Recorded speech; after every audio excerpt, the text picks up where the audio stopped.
नमस्कार, मैं रविश कुमार, आप देख रहे हैं और आज हम बात करेंगे उस घटना की जिसने पूरे देश को हिला दिया है, लद्दाख।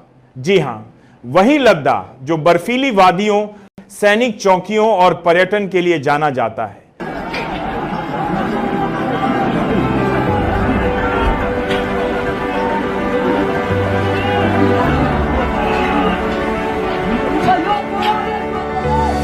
लेकिन अब वही लद्दाख सड़कों पर उबाल पर है। राज्य का दर्जा पाने की मांग ने यहां आग भड़का दी है। पुलिस और जनता आमने सामने आ गए और दुख की बात यह है कि इस टकराव में कम से कम 4 लोगों की मौत हो चुकी है। सबसे पहले समझते हैं कि यह आंदोलन क्यों हुआ। 2019 में जब जम्मू कश्मीर से धारा 370 हटाई गई थी, उसी समय लद्दाख को जम्मू कश्मीर से अलग कर केंद्र शासित प्रदेश यूनियन टेरिटरी बना दिया गया था। लद्दाख के लोगों को उम्मीद थी कि इससे विकास की नई राह खुलेगी, लेकिन धीरे धीरे ये आवाजें उठने लगी कि लद्दाख की पहचान, उसके संसाधन और उसकी संस्कृति सुरक्षित नहीं है। लोगों की मुख्य मांगे रही हैं पूर्ण राज्य का दर्जा, स्टेटहुड, जनजातीय इलाकों की रक्षा के लिए 6ठी अनुसूची 6th शेड्यूल का दर्जा, रोजगार और भूमि अधिकारों की गारंटी। पिछले कई महीनों से लद्दाख में शांतिपूर्वक प्रदर्शन चल रहे थे। लोग बैनर, पोस्टर लेकर सड़कों पर उतरते थे, लेकिन बीते 24 घंटे की घटनाएं अचानक हिंसक हो गईं। हजारों लोग सड़कों पर निकले। पुलिस ने प्रदर्शन रोकने की कोशिश की। आंसू गैस, लाठीचार्ज और फिर पथराव, माहौल बिगड़ गया। प्रत्यक्षदर्शियों के मुताबिक प्रदर्शनकारियों और पुलिस के बीच संघर्ष इतना बढ़ गया कि हालात काबू से बाहर हो गए।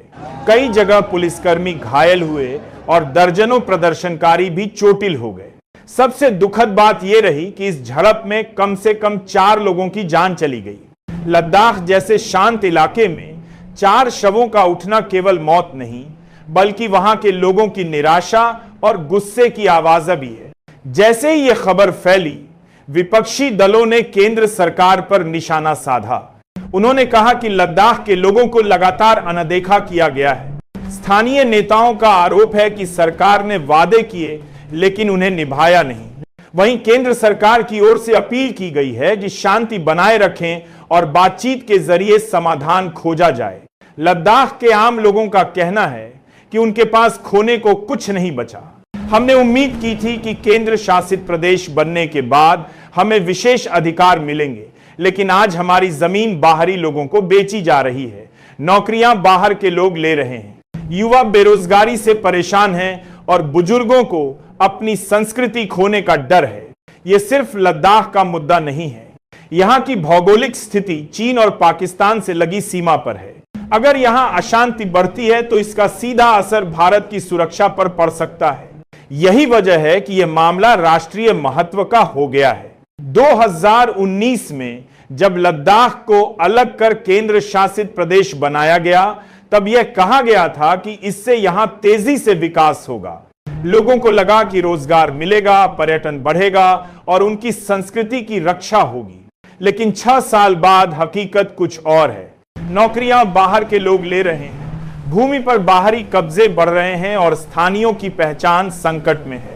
लद्दाख में जनजातीय समुदायों का बड़ा हिस्सा है। वे चाहते हैं कि उनकी जमीन, नौकरी और संस्कृति की सुरक्षा के लिए 6ठी अनुसूची लागू हो, लेकिन केंद्र सरकार ने अब तक इस पर कोई ठोस कदम नहीं उठाया।